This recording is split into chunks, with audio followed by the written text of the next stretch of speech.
दोस्तों नमस्कार। मैं आज जिला प्रशासन कांगड़ा का बहुत बहुत आभार प्रकट करता हूं, उनको सादर धन्यवाद देता हूं कि जिन्होंने जो लड़के काजा गए थे और उनको आइसोलेशन में रखा गया था, क्योंकि हम समझते हैं कि प्रशासन की मजबूरी है और उसका कारण बने थे जो ये घुसपैठ करके लोग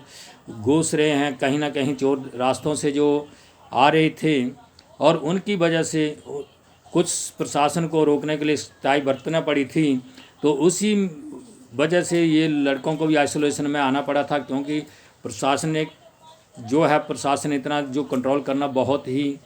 कठिन कार्य है इन परिस्थितियों में कि लोग यथा जैसे भी बन रहा है वो नियमों की धज्जियां उड़ा रहे हैं,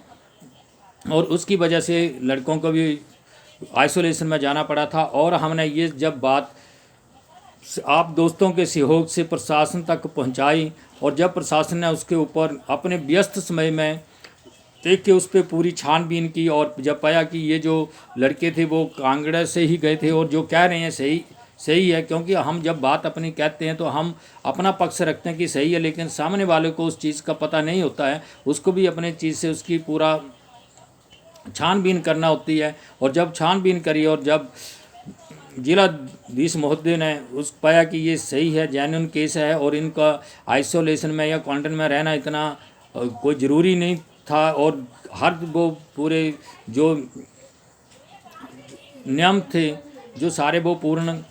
करते आए हुए थे, तो उन्होंने फिर एक बार फिर जिलाधीश कांगड़ा ने दिखा दिया कि वो सच में ही प्रजा के हितैषी हैं, प्रजा के हित में सोचने वाले हैं, लेकिन जो उन्होंने वो फैसले लेते हैं वो भी प्रजा हित के लिए लेते हैं। तो मैं आप सबका बहुत बहुत आभार प्रकट करता हूं जिन साथियों ने इस मुद्दे को जिलाधीश के समक्ष रखा और बात को सही तरीके से उन वहाँ तक पहुँचाया, उनके टेबल तक रखा, जिससे उनको इस बात को समझने में आसानी हुई। और उन्होंने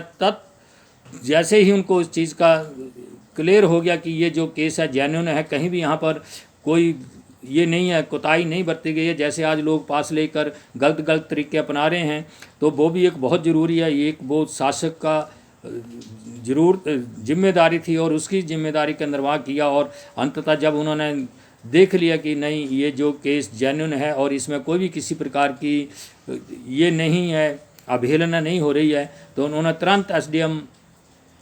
बैजनाथ को आदेश दिए, और उन्होंने भी बैजनाथ एसडीएम ने भी, मैडम छवि ने भी उस पर तुरंत कार्रवाई करते हुए लड़कों को घर भेजा। और जब मैंने लड़कों से बात की तो उन्होंने मैडम छवि का बहुत धन्यवाद किया कि उन्होंने अच्छे भोजन की भी व्यवस्था की उनके लिए, और इवन उन्होंने तो ये भी प्लान किया था जब उनको पता चला कि ये लड़कों का केस जो जेन्युइन है ये बहुत अच्छे हैं, इन्होंने कहीं भी कोताही नहीं की है, नियमों को पूरे पालन करते हुए गए थे और पालन करते हुए आए थे। तो रात्रि डिनर का भी मैडम ने उनको ये दिया था, रखा था कि आप साथ ही रात्रि भोजन करेंगे, लेकिन लड़कों को दूर दूर अपने घरों में जाना था, तो उन्होंने सहर्ष उनका स्वागत किया और छवि मैम का भी धन्यवाद किया। और हम भी छवि मैम का बहुत बहुत धन्यवाद करते हैं कि जिन्होंने इस मकसद को भी अपने तरीके से भी आगे शासन तक अपने उच्च अधिकारियों के नज़र में रखा, और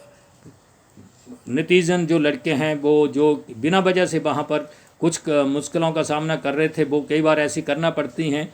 तो दोस्तों प्रशासन ने जो दिशा निर्देश दिए हैं, बनाए हैं, उनका हम पालन करें। कई बार ऐसे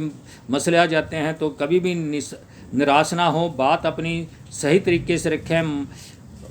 आगे तक रखें। और जब वो समझते हैं कि एक कहावत है हमारी तो संस्कृति इतनी अमीर है कि बिना रोए माँ भी दूध नहीं देती है, और जब हमें अपनी बात कई बार बार रखना पड़ती है, और इस दौर में जो इतनी व्यस्तता है उसमें बात को वहाँ तक पहुँचाने में भी समय लगता है, और जो सामने अधिकारी हो और कार्यों में बहुत